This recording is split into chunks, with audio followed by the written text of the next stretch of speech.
शिवाजी महाराज का शासन और सेना व्यवस्था। 1680 में कर्नाटक एक्सपीडिशन से लौटने के थोड़े समय बाद ही शिवाजी महाराज का स्वर्गवास हो गया। लेकिन इसके पहले ही उन्होंने एक मजबूत एडमिनिस्ट्रेशन की नींव रख दी थी। उनका प्रशासनिक सिस्टम डेक्कन स्टेट्स की प्रैक्टिसेस से प्रेरित था। शिवाजी महाराज ने अष्टप्रधान नाम से 8 मंत्रियों की एक काउंसिल बनाई थी, लेकिन यह कोई साधारण काउंसिल की तरह काम नहीं करती थी।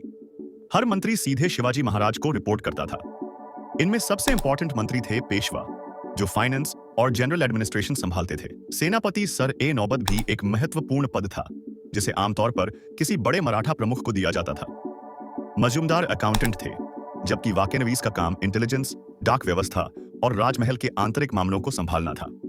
सुरुनवीस या चितनिस राजा की कॉरेस्पॉन्डेंस या राजा के लिए चिट्ठियां लिखने में सहायता करते थे। दबीर फॉरेन पावर्स के साथ संबंध बनाने और समारोहों की देखरेख करते थे।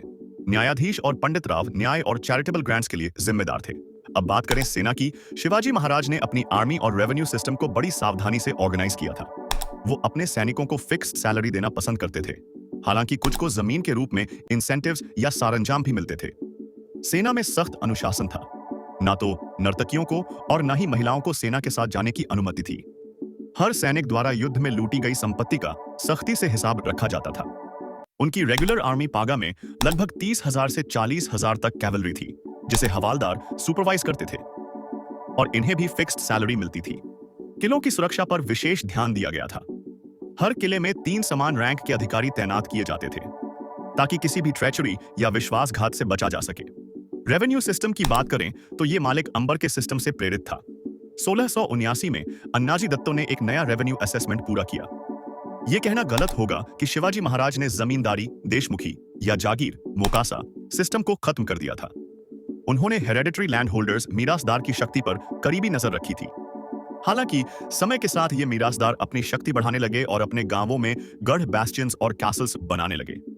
शिवाजी महाराज ने इनके किलों को नष्ट कर दिया और इन्हें झुकने पर मजबूर कर दिया। शिवाजी महाराज ने अपनी आय बढ़ाने के लिए पड़ोसी मुगल टेरिटोरीज से कंट्रीब्यूशन वसूल किया, जिसे चौथ कहा गया। यह मुगल क्षेत्र के कुल भूमि राजस्व का 1/4 हिस्सा था।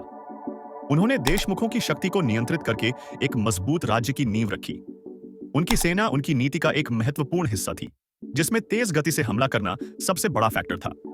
हालांकि सेना की सैलरी का एक बड़ा हिस्सा लूट से आता था, फिर भी उनका राज्य सिर्फ एक वॉर स्टेट नहीं था। शिवाजी महाराज का राज्य रीजनल था, लेकिन इसमें जनता का पूरा समर्थन था। इसी वजह से शिवाजी महाराज को एक पॉपुलर किंग माना जाता है, जो मुगल आक्रमणों के खिलाफ पब्लिक विल का प्रतिनिधित्व करते थे।